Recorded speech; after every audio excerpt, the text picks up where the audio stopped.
This is the Relevant Podcast.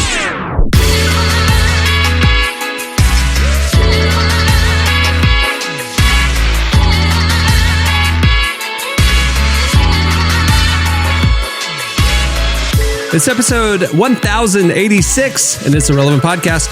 Here in Orlando, I'm your host, Cameron Strang, and joining me from Loverland, Virginia, it's Jesse Carey. Hello, hello. From Nashville, Tennessee, artist, producer, mogul, Derek Miner.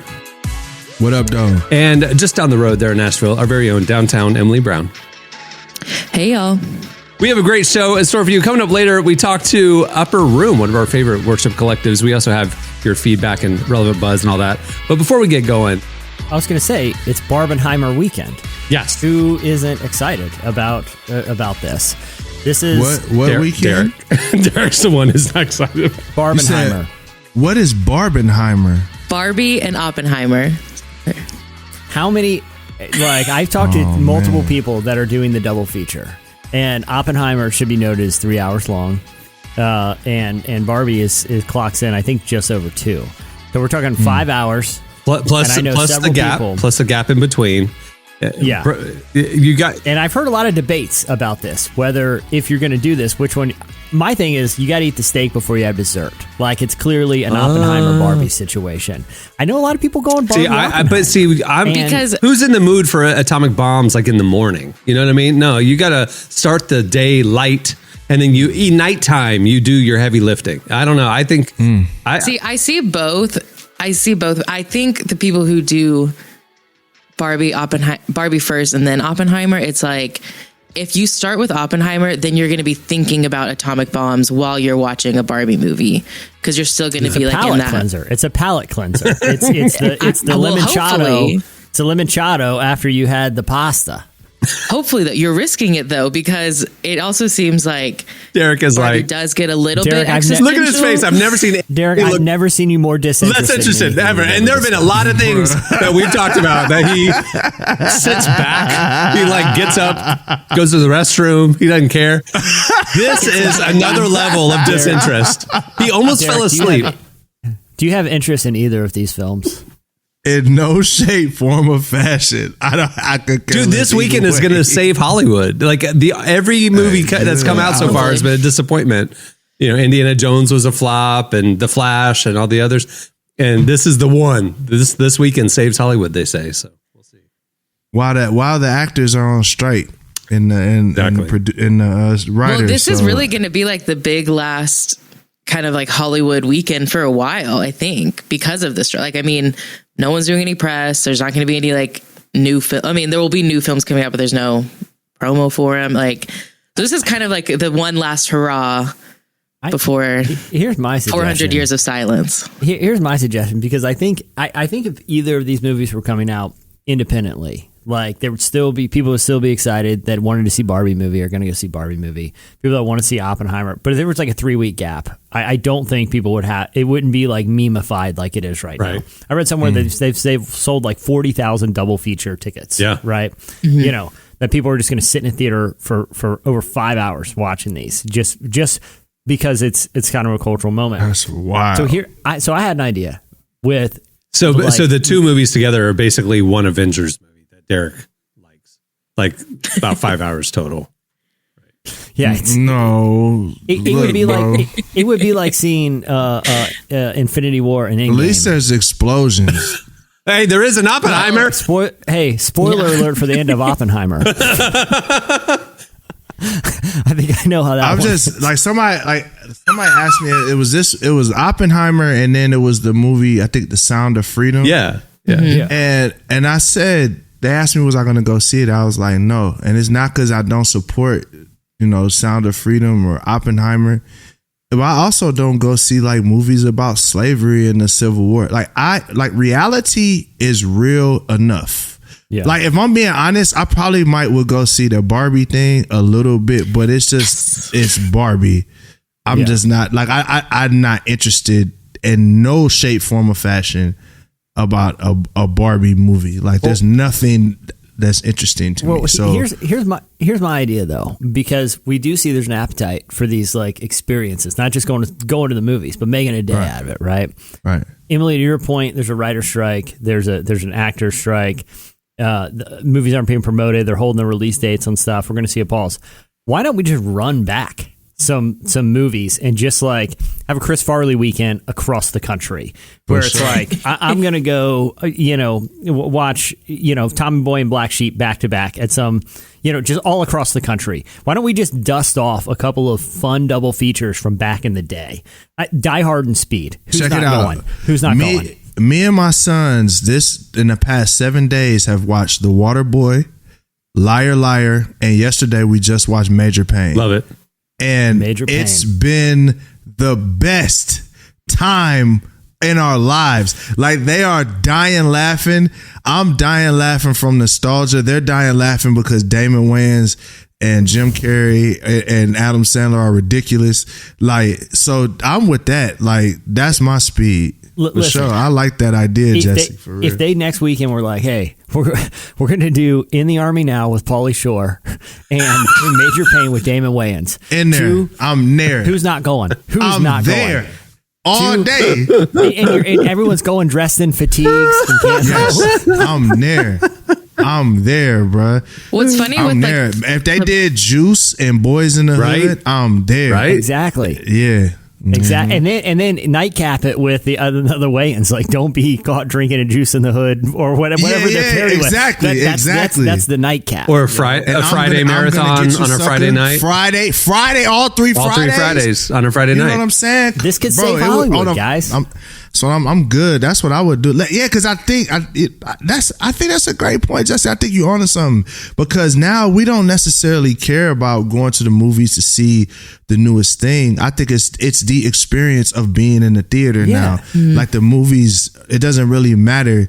It has to be a cultural event. So it's like if the movie theaters created cultural events, I think that it would be dope. Okay, we're remastering Friday, or on around October we're remastering the Friday the 13th and the Nightmare on Elm Streets and all of that. We're remastering them and putting them into the theaters for you to be able to experience them. And then those are our childhood. And then Lord willing, you know what I mean? Yeah, I can see it. World Series weekend. Throw out Rookie of the Year and Sandlot. Oh, my God. Little double feature action. Come on.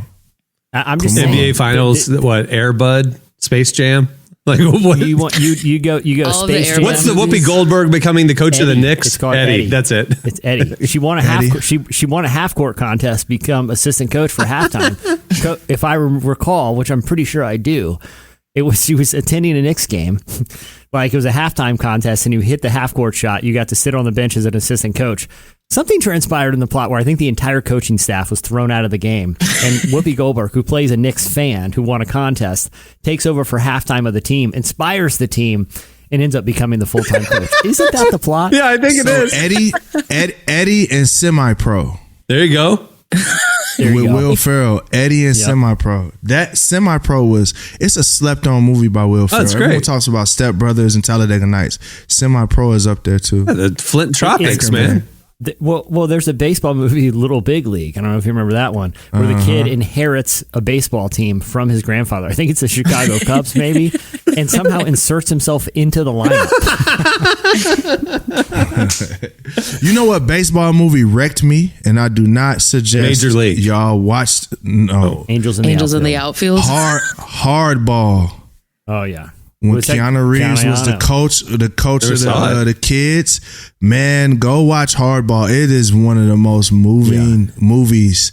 He takes over like a little. It's like Sandlot, but in the hood. Yeah, via court order, he has to take all these young black kids and coach them and teach them baseball, and they just get to see kind of like the nuances of what's happening in the hood. Like that movie wrecked me. It's a great movie. Here's the Hardball, other thing for sure. about the era of movies and sports movies in particular. The stakes were incredibly low. Like right now, when you go see a sports movie, somehow they end up playing to save the world. Right? What? Like What did, with like- Space Jam. Oh, Space Jam. Okay. Or like this whole person's career and livelihood comes down to one putt. Like if they sink the putt or if they make the hoop, like everything in their life is all comes down to this one moment. The stakes were way lower in the 90s. I recently ran back the movie Major League with like Wesley Snipes and Charlie Sheen, like classic baseball movie. Yeah. They don't even show how the season ends. It ends with them winning the pennant, like winning their division, and that's good enough. We don't even know if they went to the World Series. We don't even know how they did in the playoffs. All we need to know, they made the playoffs. End of movie. That's how low the stakes are. We don't even know how the season ended. It was just a fun ride with just a bit outside. Yeah. We solved Hollywood. We solved Hollywood. We figured it out. Well, they said here's the thing. You have to do. I think you do have to do sort of like a Barbenheimer feature though, because all the movies you said sort of fit like the same genre. Like I think you do have to throw, like, what's funny about the Barbenheimer stuff is people have brought up other instances in Hollywood where two major movies that had like very different demographics premiered at the same time. Like I think it was like over 10 years ago, Mamma Mia and The Dark Knight premiered on the same weekend. And it's like, I think you got to do something like that. So you're saying, because the guys were talking about theming it. So Friday 13th, Marathon, Halloween. Honest, I'm not going to a single theater to see a sports movie. Yeah, right. Barely watch them on my couch. What you want is the juxtaposition of genre. So you're saying like, let's say it's like Father of the Bride and Last of the Mohicans. Like, sure, why not? Let's do it. Yes. Let's do it. Yeah, you got to pick like two almost ones that are like, if Shawshank Redemption and Legally Blonde, see this. Like back to back. There you go. Yeah. Oh, now that would be a fun back to back feature. I would see because that. It's law and then prison. I mean, they kind of connect. Yeah, they go together. Yeah. All right. Well, moving the show along. Stay tuned. Up next. Oh, this might have been the opening item of Relevant Buzz. We just kind of plagiarized it. Or sorry, Emily. No problem. We're just on the same way. Two editors just on the same way. Stay tuned. Up next, a off the cuff modified version of Relevant Buzz because we just talked about the first item.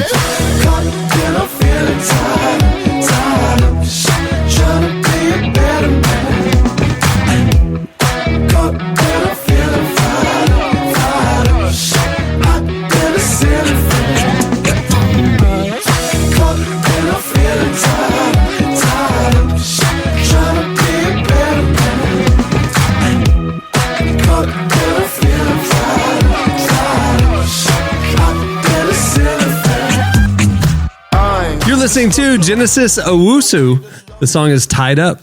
Today's podcast is brought to you in part by Mercy Ships. Globally, 5 billion people lack access to surgical care. In sub-Saharan Africa, there's only one surgeon for every 200,000 people. Mercy Ships provides free, life-transforming surgeries for people who have little to no access to medical care. They help the blind see, straighten twisted limbs, remove deadly tumors, treat cleft conditions, and so much more. With state-of-the-art hospital ships, they provide safe surgery to children and adults living with treatable conditions, and it's completely free of charge. They do all this work with an all-volunteer crew of professionals who donate their time and talents. Surgeons, stewards, nurses, engineers, and more make the world a better place. Your donation today provides free, safe surgeries to people in desperate need of help. All gifts are matched, so please donate today at mercyships.org/relevant. Okay, it's time for Relevant Buzz. All right, tell us what's happening at the intersection of faith and culture this weekend, Emily. Besides Barbie and Oppenheimer. Yeah. All of pop culture paused, by the way. There's nothing else happening. I mean, Everyone said we're sitting on the sidelines this weekend. Pretty much. Yeah. I mean, it's been on my calendar for a while. I'll be honest. I'm seeing Barbie Thursday night at 6 p.m. because I don't want it ruined for me at all. So I have to be the first one to see it. But you're like the person who does their Black Friday shopping on Thanksgiving at noon.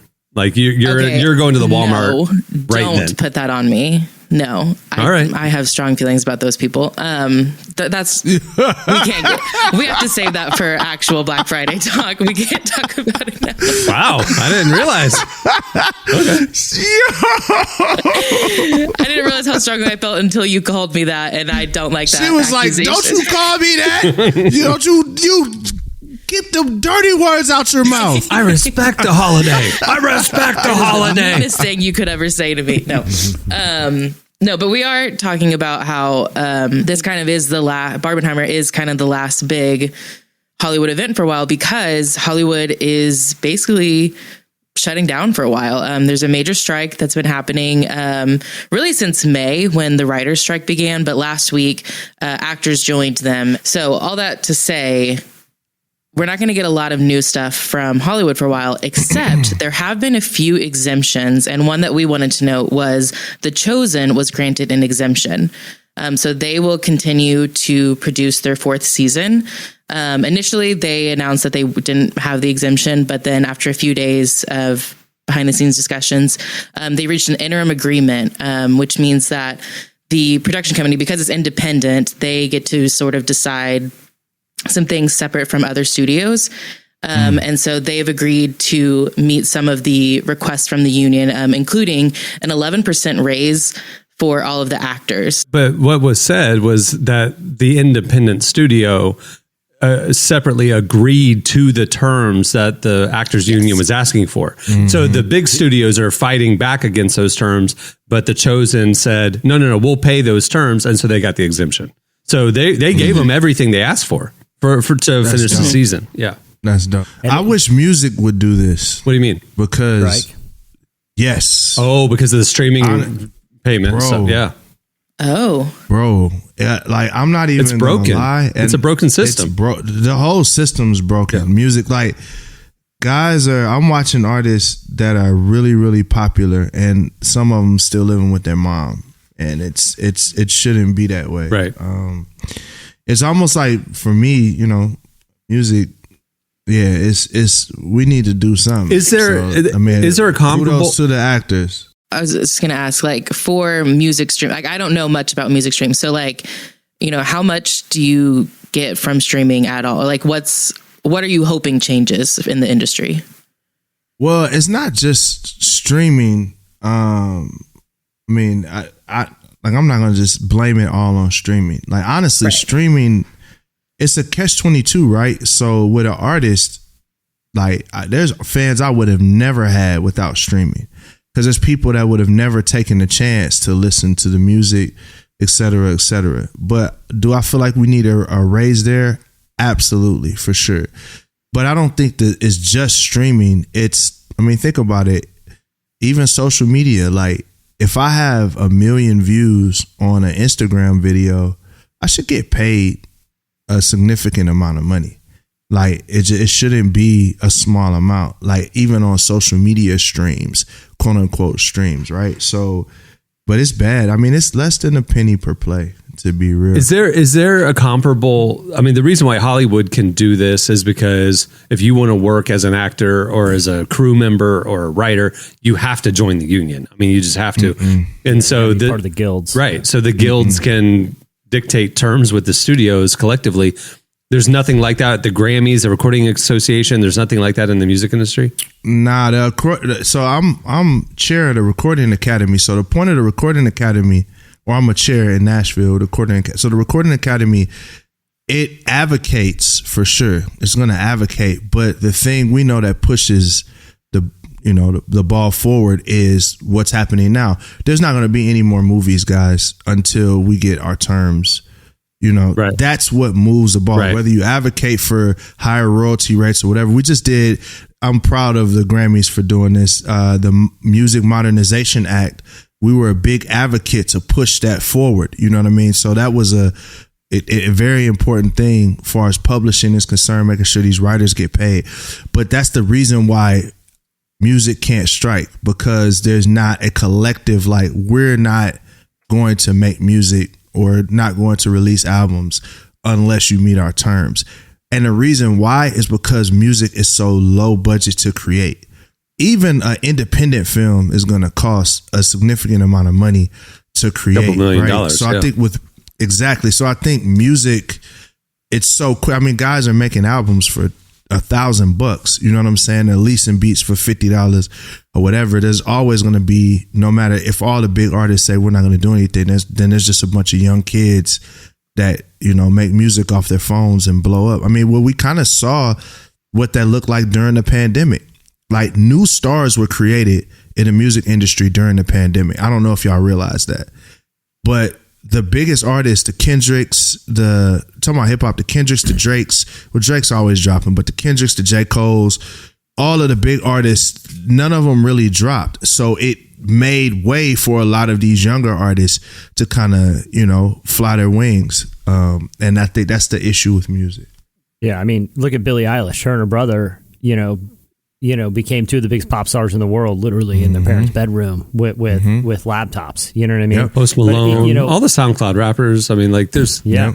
Yep. Juice WRLD, R.I.P. The thing is, like, interestingly, I think the platform that is going to provide the most equitable model moving forward is probably something like YouTube, where creators on YouTube can make legitimate income, whether you're a musician or whether you don't have to be at Mr. Beast level to make a pretty good money on YouTube if you make quality content, because their rev share with creators, with the it's built on the most sophisticated ad platform ever created because it's owned by Google, and their decision early on to share and let you see how much of the ad revenue you're getting for each piece of content that you put on the platform that does well. Derek, to your point, like on Instagram or these other platforms where content that fuels engagement, which the company makes money off of, isn't shared back with the consumer. Something like YouTube has really paved a way for what the future of independent media creation could potentially look like,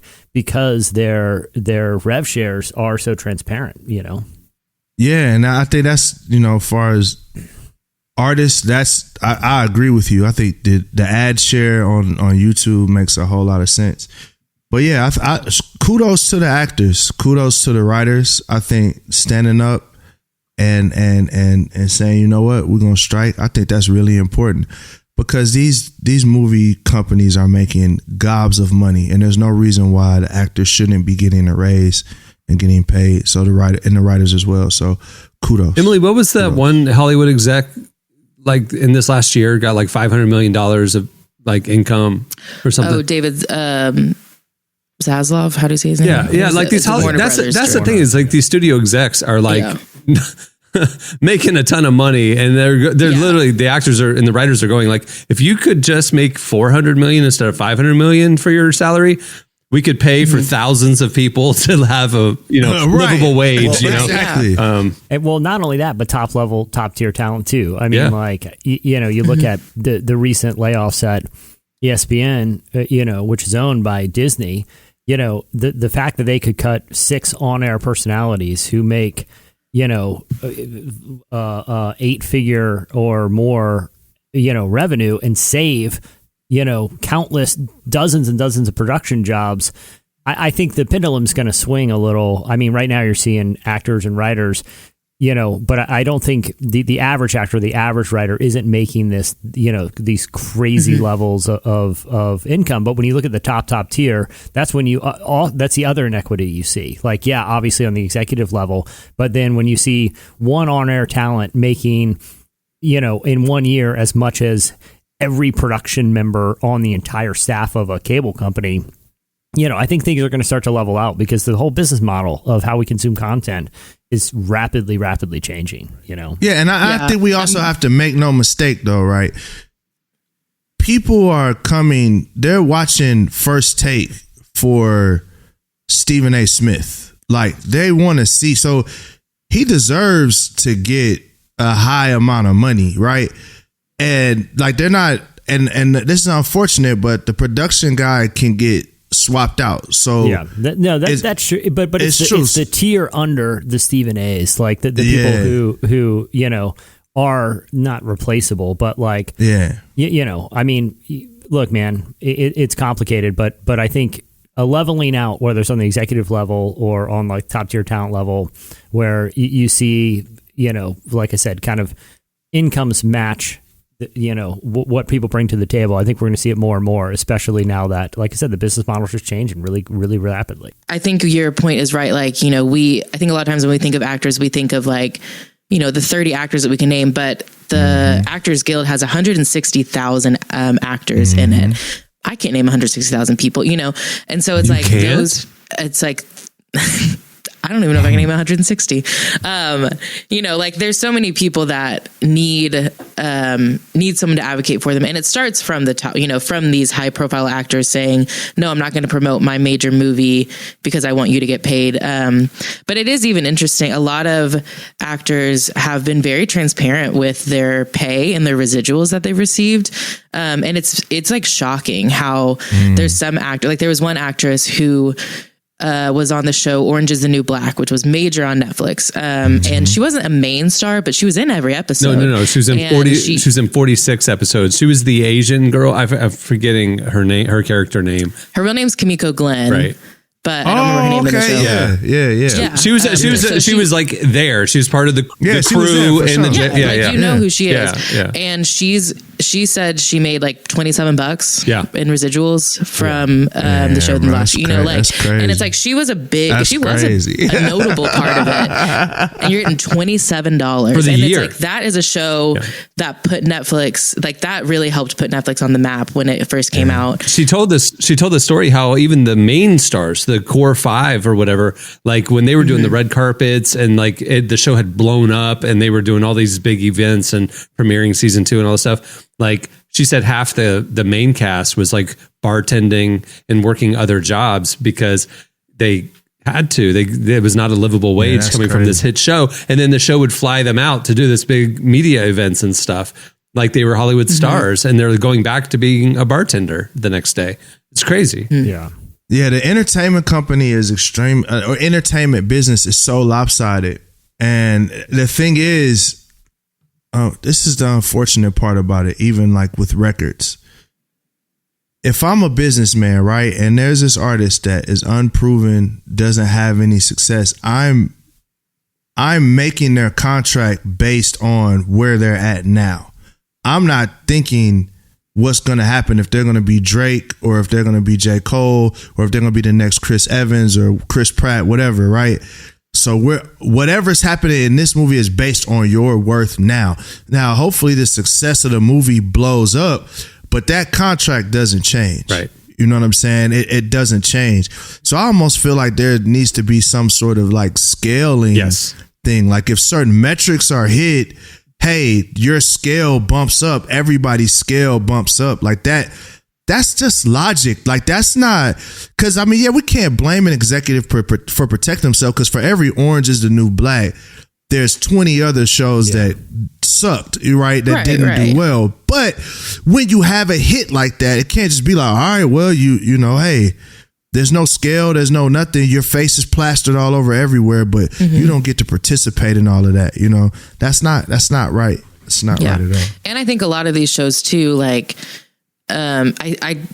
it's interesting with Netflix too. They honestly do a lot of shows where the actors are really not known. HBO, Apple TV Plus, like they're really good about getting big stars. A lot of the shows on Netflix are like young kids who are just trying to make it in the industry. And it's like, they're nobodies. So they sign a contract where it's like you're saying they're signing a contract for what they're worth now, but then the show blows up and it's like, well, they don't have anything to, kind of compensate them for like how much they've helped out Netflix and, gotten them this free promo and stuff. And yeah, it's all just very backwards. It's interesting. All right. What else we have? Switching gears, we talked a few episodes ago about the student loan forgiveness plan and how the Supreme Court decided to strike down Biden's loan forgiveness plan. And in the weeks since, there's been a lot of discussion about it. And Axios actually did a poll among Gen Z just to get their opinion on that decision, since they're going to be, the most affected by it. To absolutely no surprise, only 17% of Gen Z agreed with the decision. The majority were not thrilled that they will have to pay back their student loans. But they had, a few follow-up questions, and there was one that really stuck out to me. They asked Gen Z who was responsible for their student loans not being forgiven, and 47% blamed the Supreme Court, while 38% blamed Republicans for their unforgiven student debt. Let me ask clarity. So the question that they asked was, who do you blame for that not being forgiven? Because that is the Supreme Court. I mean, that... Yes. Okay. So it's not the question of who's responsible for you having no option, but being saddled with this oppressive student loan debt. Yeah. So they're not blaming the Supreme Court Republicans for their their debt, they're blaming the Supreme Court for not forgiving the debt. Who didn't get it pushed forward in a sense? Yeah, okay, I got you. Yeah. Okay. Well, duh. I mean, the Supreme Court is the one who made the decision. So yeah, blame them. I don't know what the strategy is for conservatives and younger people.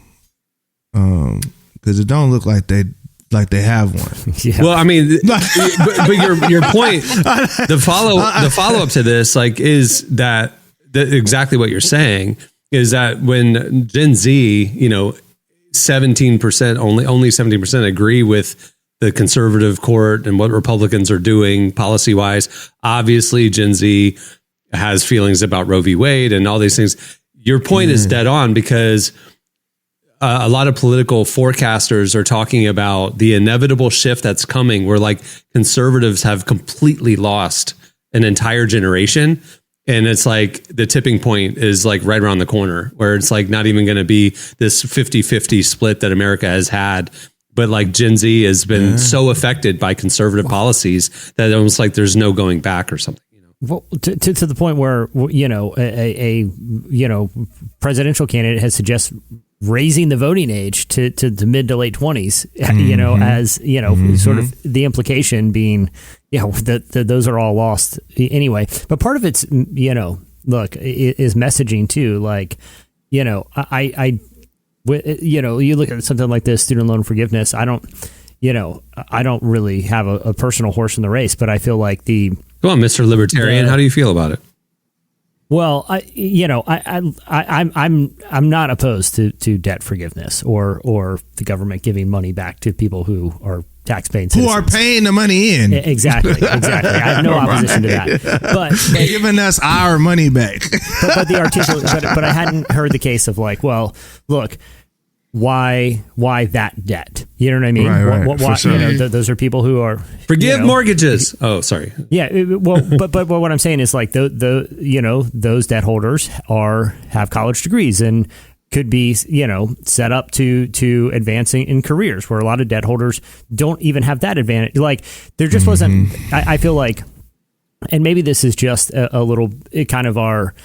Being in the era of social media where everything has to be articulated in the length of a tweet or a TikTok video or an Instagram post, and that kind of leads to like a lot of platitudes, a lot of like oversimplification, like of ideas, where you have to just distill it really quickly. But I feel like there's too many high profile political voices that lean into that will just distill everything into like a chant or a phrase or whatever it is without getting into the nuances of an issue.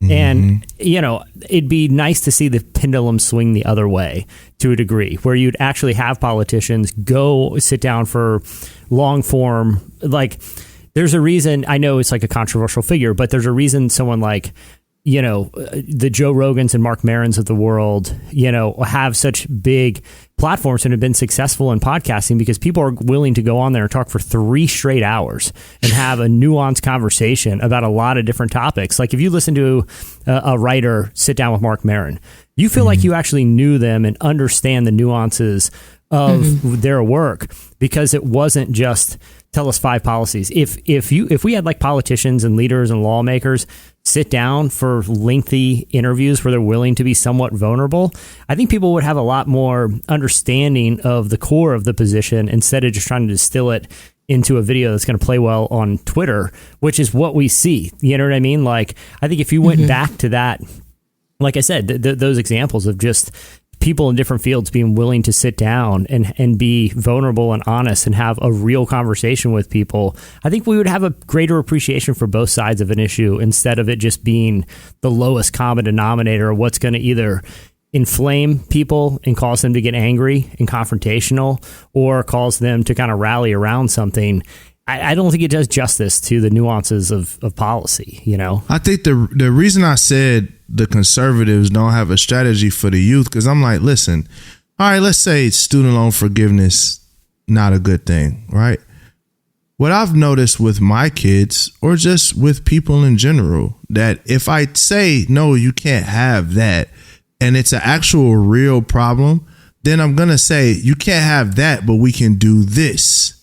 Like there's no compromise with any of these issues that Gen Z cares about. There's not even an understanding that those things even matter. The gun reform. And that's that's the problem. It's like, no, we're not reforming guns. It's not even like, hey, listen, we're not going to take away assault rifles, but hey, we're going to do this. We'll do background checks. We'll do. It's like the line is so heavy in the sand that it's like, yo, and I think the liberals have that to a degree in certain areas as well, right? But I'm just like, but they appeal more to Gen Z though, so they're ensuring their future, while conservatives, it feel like, are just like, hey, look, we run what we got.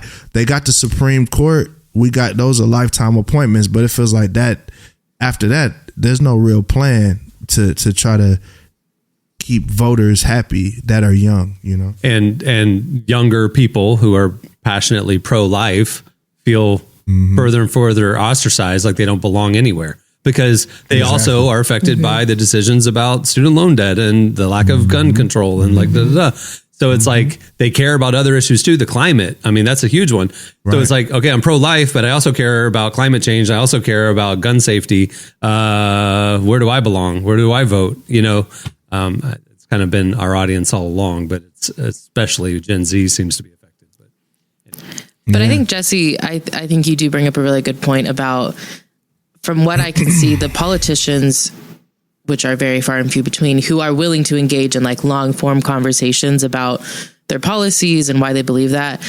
The response, from what I can see, has always been people on both sides saying, like, even though I might not agree with your policy, I see where you're coming from and I understand better. And I think that is what moves things forward, like that is a part of compromise that I think politicians need to focus on, is even if your stance doesn't change, like even if you still say no to student debt, you need to explain, here's why I said no to forgiveness, or here's why I said no to what's the forum for that nuanced intellectual conversation that Relevant Magazine. Well, I know, but I'm saying, like, say podcast. Nobody engages that stuff. People want confirmation bias. They want to listen to the echo chamber of their own perspective. Nobody wants to stretch themselves. Nobody wants to be uncomfortable, and there's no forum for that. I don't know. I do think there are, when you look at, and again, there's some controversial names out there that I know people, have issues with. But if you look at people like the Lex Friedmans on, kind of leaning right, or even like Andrew Tate, Kleins, like kind of leaning, he's a good guy, or the Ezra Klein. Well, Lex Friedman's an MIT neuroscientist, but I think he's known for being a little bit more, right of center. Or you look at someone like Ezra Klein from the New York Times, who's a little left of center. Both of them host regular, deeply engaging conversations with people from across the ideological and political spectrum that I feel like you can, to Emily's point, at least gained some nuanced understanding of what that person's position is in a non-confrontational format, right? Because social media encourages talking at people, where I do feel like those long-form conversation podcasts is more talking to people, it's talking conversationally. Again, Cameron, I think it's a fair point that we're more inclined to engage with kind of the shorter form content. But I do think there is an increasing movement on YouTube. You see a lot of young YouTubers hosting long form conversations, and in podcasts where, people who might in a previous generation be pretty ideologically entrenched, especially even when it comes to their guest list, are kind of opening it up to interesting. Malcolm Gladwell is another example, right? The guy's a constant moving target and regularly hosts, interesting conversations, in his podcast feed with people that think wildly different than him, because there's a genuine intellectual curiosity of how that person developed their ideas, I also think there's always going to be someone who I know I was this person in my friend group, and there's other people I've met, but like, I'm the person who I will sit down and watch the 3-hour conversation because I want to know both sides of the issue. Like, I want to understand that. My friends don't necessarily have the patience to do that, but they do want to know that. So then we will talk about it. So then it's like, I become the person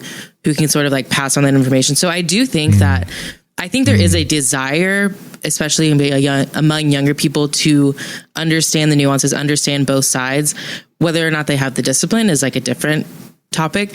But I think that desire is there. And I think if we can figure out a way to reach that, that's great. But I think it's wrong to say that like people don't want that nuance. I think they do. They just don't know how to access it, or again, don't have the patience for it. But if it's an issue that you already have a perspective on, that's okay. If somebody's talking about something where like, I don't really have a dog in the race and it's an interesting societal question and there's two perspectives, yes, I'll listen to the nuanced conversation and draw my own conclusion. But if it's something that you feel strongly about or you have like conviction about, like talking with somebody who sees it completely different than you, most people will not engage that. I even remember back in like the 90s when growing up in the church, like the church would have like a debate between a creationist and an evolution guy. It'd be like a special event, and the church would come, and it's like, they're not coming to be open-minded to learn more about evolution. They're coming so the creation guy would win. And it's like even if you're engaging the topic, if you have a conviction about the topic, you want to win. You're not interested. You're not truly going to be open to the other perspective. Yeah, I think that's totally a fair point. But like I said, I do think there are interesting outliers that in kind of is particularly podcast. Like I said, I'll go back to like the Ezra Klein show, the New York Times podcast. He recently had an episode where it's a libertarian and I debate the debt ceiling, right? But it wasn't them shouting at each other. It was them approaching the topic with genuine interest to understand the flaws in their own thinking. Again, you can't, I don't know. I don't think there's an anecdote to the problem you're referencing. I think that's human nature. Right. It is. It's confirmation bias, but I do think the more people are willing to have a fair-minded approach to those conversations, the better. There's no way you can do it, but there are voices out there that I do feel like are making a genuine attempt, and I do think some of their platforms are growing, Yeah, and we do too. We try to always find that third way in 11. Yeah. All right, well, that'll do it for Relevant Buzz. Make sure to check out relevantmagazine.com every weekday where we're covering the intersection of faith, culture, and everything in between. Thanks, Emily. All right, stay tuned. Up next, Upper Room joins us. Back when we were younger and the dreams were unexplored, we just needed each other, couldn't ever ask for more. Oh, nobody had flaws and nothing had a cause when we were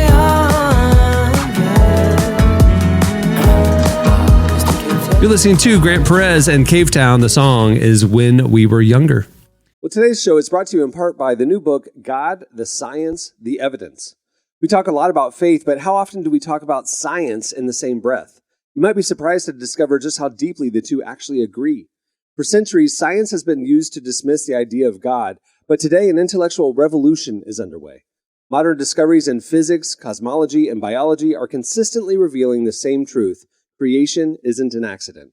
That profound reversal is what engineers Michel-Yves Bolloré and Olivier Bonassi investigate in their international bestseller, God, the Science, the Evidence. This book is a rigorous, evidence-based critique of materialism, inviting you to explore over a dozen scientific, philosophical, and historical domains. It shows that what was once seemed impossible, that science could point to a creator, is now supported by a vast and convergent body of evidence. With over 400,000 copies sold in Europe, this book is sparking a global debate. It's thoughtful, fascinating, and a powerful reminder that reason itself affirms the existence of God. Learn more and find out where you can purchase your copy today by visiting godthesciencetheevidence.com. Well, our guest today is Upper Room. They're one of our favorite worship bands. They just dropped a new live album called Moments 11. Moments 11. I guess they have 10 previous moments before this one. I wish they just jump started it right at 11. Just why not? Skip the 10. And it's moments : 011. So it's like they're planning to have hundreds of moments. So we're only at 11. We talked to Michael Miller, who started the Dallas-based ministry, and Jonathan Lewis, Upper Room's worship director, about how a small prayer group became a global movement, how their desire is to get back to God's original design for the church through simple but powerful worship, and creating an authentic culture of believers. Here's our conversation with Upper Room. Lord, how lovely is your dwelling place, oh Lord, how lovely is your dwelling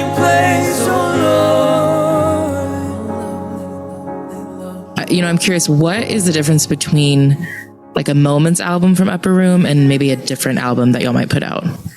Yeah, our Moments album are really the core of who we are, really true to who we are. Like they run the gamut from one person on an instrument in the prayer room. Another track might be, what we do on a Sunday or weekend service.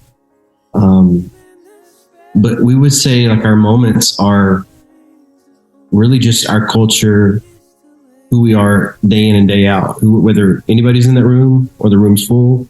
Yeah. And other albums that we've done in the past, have been songs that we've actually curated, written. Most of those songs have come from the prayer room, spontaneous songs that have been birthed out of prayer room. I would say our moments are probably who we are day in and day out. It's just our culture. I'm always curious, like anytime you put out an album, what is your hope for people listening to it? Michael Miller has a whole story about that. Oh. I don't know if I have a full story, but I can give you an answer. If it's transformed us, if it was something that God anointed in a moment, we want to share that. And so our thought is, if it transformed our community, we really wanted to give people a window into what God's doing in our culture. The story of the Upper Room, it started out as a prayer room, and we didn't do media for 7 years. So we didn't have a YouTube channel. We didn't do podcasts. We didn't even have social platforms. It was really clear in the early days the Lord was planting something unconventional. And so none of those, quote unquote strategies we employ. And it became a sweet spot for us, like kind of being this obscure, unknown place. But in our city, people knew that it was daily prayer and people were encountering God. And then in 2017, a friend of mine just shared a word that he thought he had from the Lord about us using media to bless Gen Z, specifically Gen Z and millennials. And so we've kind of looked at it as a drip, in the sense of like an IV. If you see an IV that drips medicine into someone that's sick, we really felt like that was the strategy to take moments of our culture and drip them online. And like our third one went bonkers, and it was to our surprise, because we were just kind of being obedient in what we felt like the Lord was calling us to do. And we kind of caught the tiger by the tail. We've been trying to catch up to that ever since, and just trying to stay pure to the simplicity of the presence of the Lord and hosting him and ministering to him. And now seeing that the Lord has really highlighted that, I think, for the larger body of Christ. And he's used Upper Room and other communities for that. But it wasn't something that we whiteboarded out. It really was just an organic discovery of the Lord's leadership, and how, now I'm seeing how strategic it was to touch millennials and Gen Z who are looking for that, who are looking for something authentic, not something that's manufactured, not something that's well produced. I remember one of our first Moment albums, we had a 52-minute song on there. And people were like, 52 minutes? What are you doing? And I was like, well, this is just who we are. Like it's a representation of what happens daily. And so it's been a giant experiment. It still is. And you mentioned Moments 11, which was the last one. And I think it's one of the purest offerings that we've given in a while. I've been listening to it now for 6 months. I listened to it this morning. I listen to it almost every day. There's a couple of songs on there that just, the sauce doesn't run out. It is just so pure, and it pierces my heart even today. And I hope it does that for others. You gave everything to make us your resting place.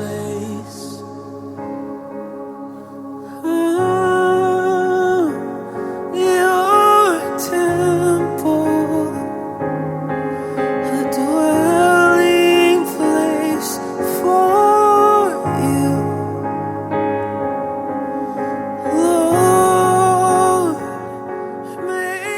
You guys emphasize a lot that worship is more than music, which I think is an idea that a lot of people maybe don't think about a lot of times growing up, especially in the church. Like we think of worship as it's the 3 songs you sing before a sermon on Sunday. And so I'd love to give you both just kind of a second to, can you kind of unpack that idea of like, what do you mean when you say worship is more than music? Well, I think I'll start and then another answer. I think one of the real core values for us is just a house is every time we gather together, we bring something to the Lord. And when we come to him, we don't want to come empty handed. So we bring an offering of thanksgiving. We bring an offering of praise to him.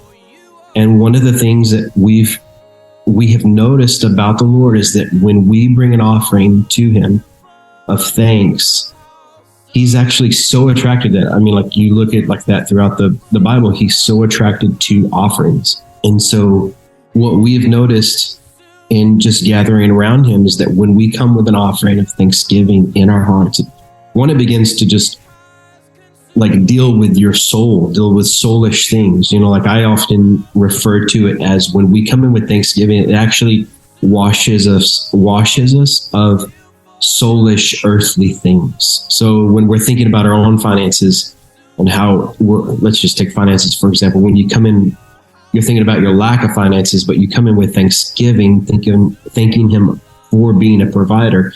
You actually wash yourself of thinking about your own lack of finances, and he shows up in such tangible ways. We call it, he shows up as the author of our faith. And so he comes in and we circle around what he is, the person that he is. I think what we're finding corporately is what I have found personally is, man, my heart begins to be transformed when I come to him with an offering, with no expectation of him changing that, but he does. He comes and he authors faith for himself in my heart. That ultimately it's our motto that he begins to transform us in his presence. It's one of the real tangible things that I've noticed in our community. I think you can tell that. I think when we talk about moments, we were talking about that earlier, like what you're picking up on is actually there's faith on this album. There is faith behind what someone is singing.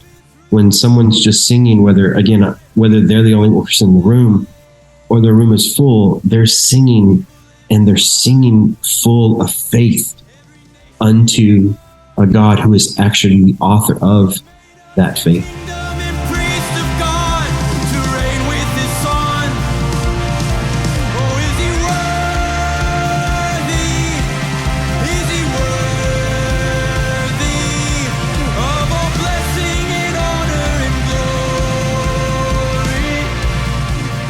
I think worship is one of those words that's elastic. And what I mean by that is you may have a definition, I may have a definition, and J-Lu may have a definition, and they're all right. But I think really honing in on, how we have chosen to define the word.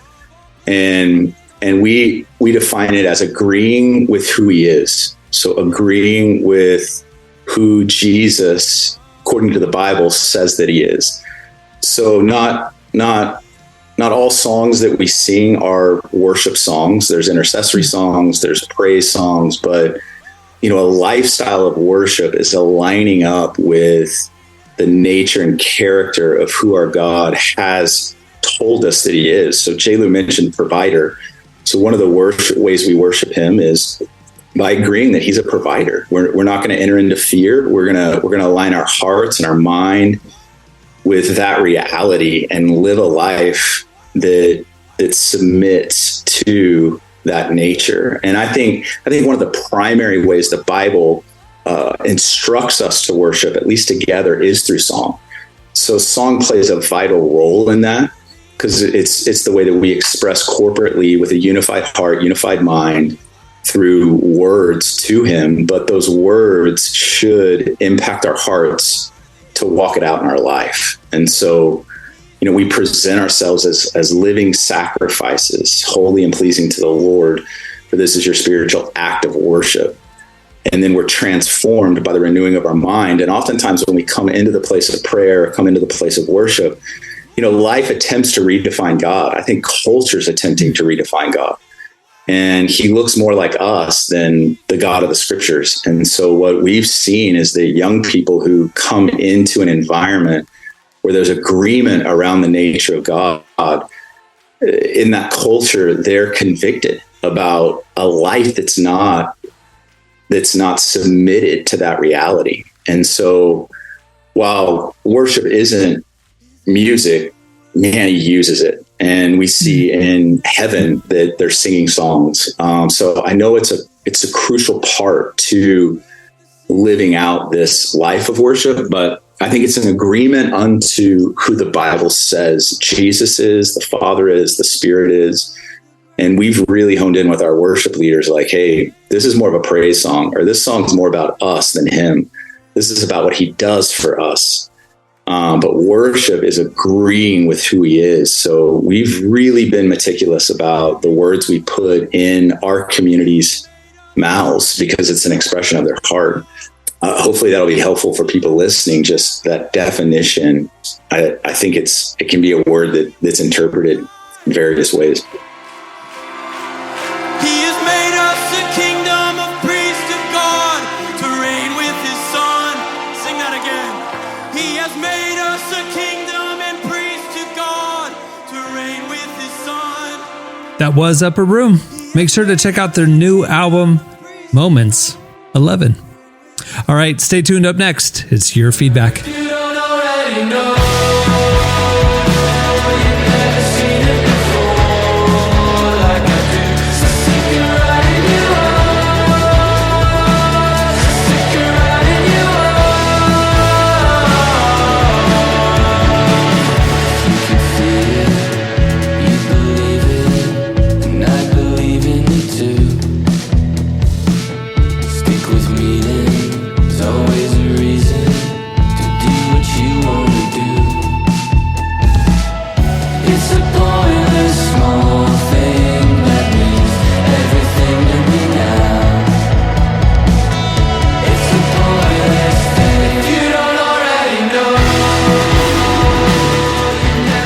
You're listening to Husbands. The song is Can't Do Anything.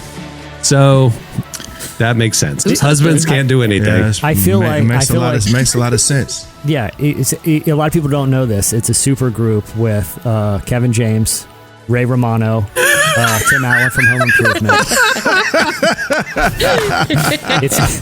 it's what's the super group of Phoebe Bridgers and Boy Genius. Boy Genius. It's the Boy Genius of 90s sitcom dads. They can't get anything right. Can't do anything by husbands. All right. Guess who locked themselves out of the house again and just have to sneak up through the window? Dad. Feature from Homer Simpson. Well, today's podcast is brought to you in part by the new book, Confessions of a Christian Alcoholic. Author Jonathan Seidel knows firsthand how even believers can get stuck in shame and destructive habits, especially when it comes to one of society's biggest obsessions, alcohol. In Confessions of a Christian Alcoholic, he details his spiral into disordered drinking and shares the 4-step process he eventually used to break free. There's hope for alcoholics who become Christians and for Christians who become alcoholics. Find Confessions of a Christian Alcoholic wherever books are sold. What if you could change a child's life with just $10? Right now, thousands of vulnerable children in East Africa are suffering from jiggers. It's a painful, preventable parasite that burrows into their feet.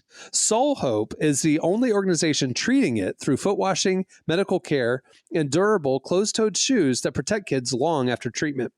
$10 may not seem like much in today's world, but when we come together, those small gifts add up to big change. Join the 10 for 10 campaign. $10 protects 10 small toes.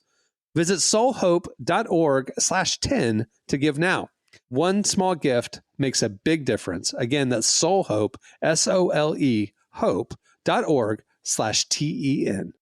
Okay, it's time for your feedback. I'm looking at feedback and I have no recollection of this, how we asked this question. But the question we asked you last week was, what's a lie you've told someone, but they still don't know it's a lie?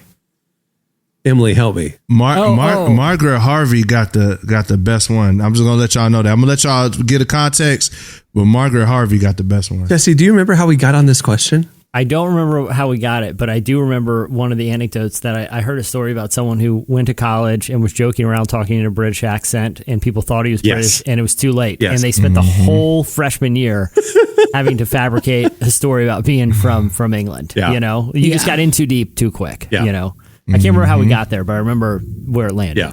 All right. So you guys hit us up on Twitter at Relevant Podcast. You also responded to our threads at Relevant Magazine. Here's some of our favorite replies.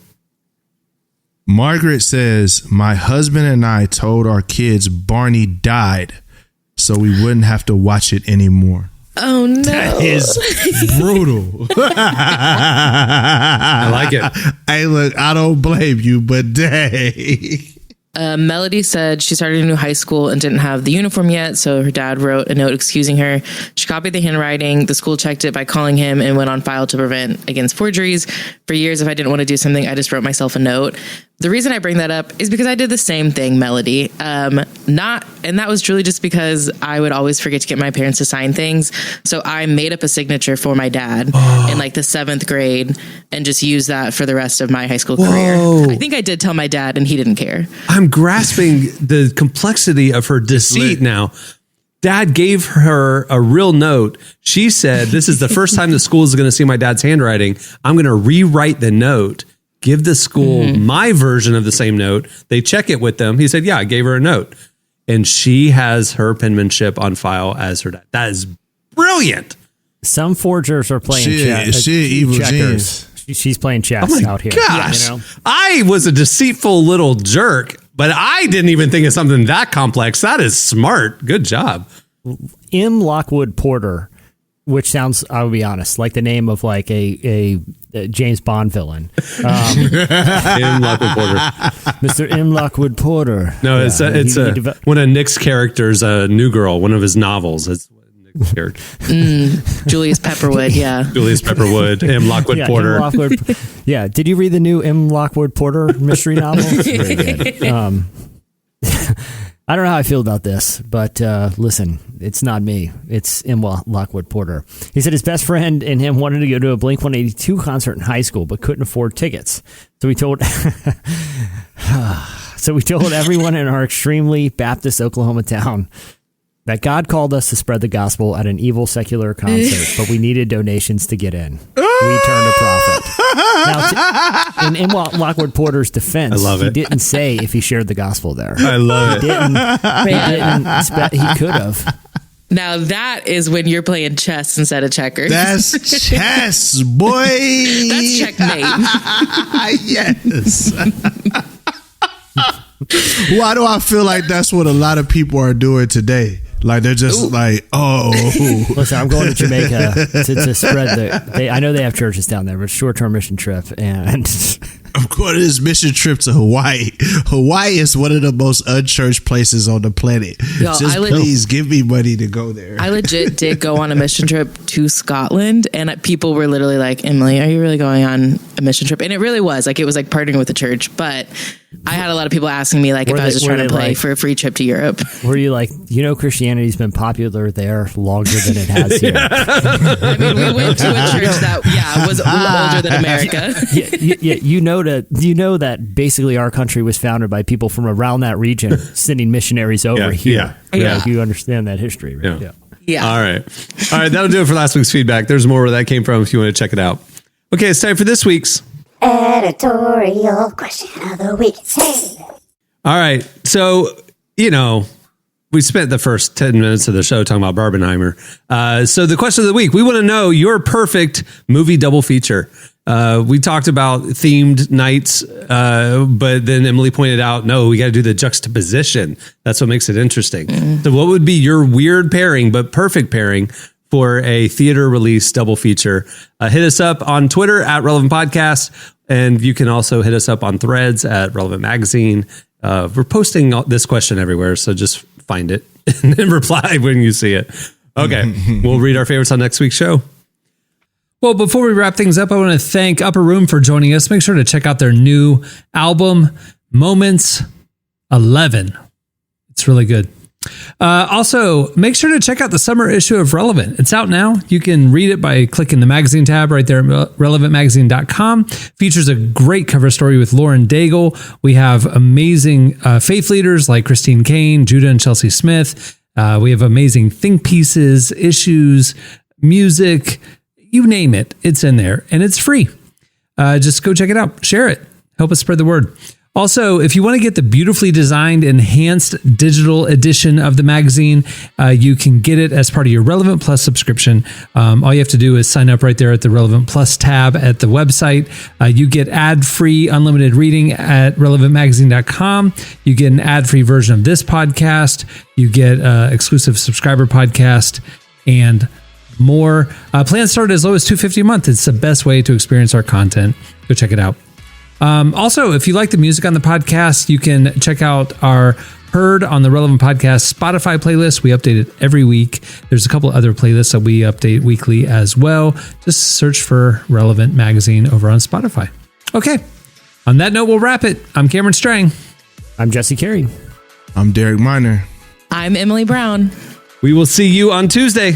Have a great weekend, everyone. Get some rest. Rest up for your Barbenheimer.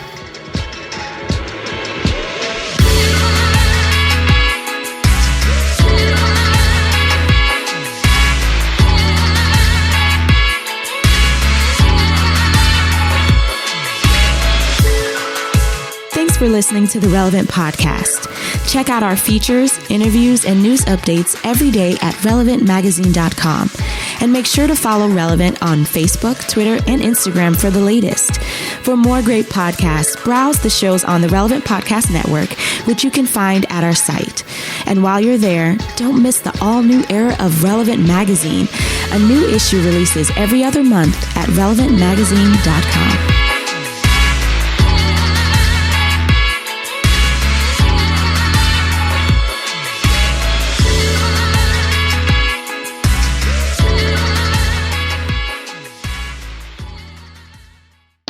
It's a limoncello after you had the pasta. Relevant Podcast Network.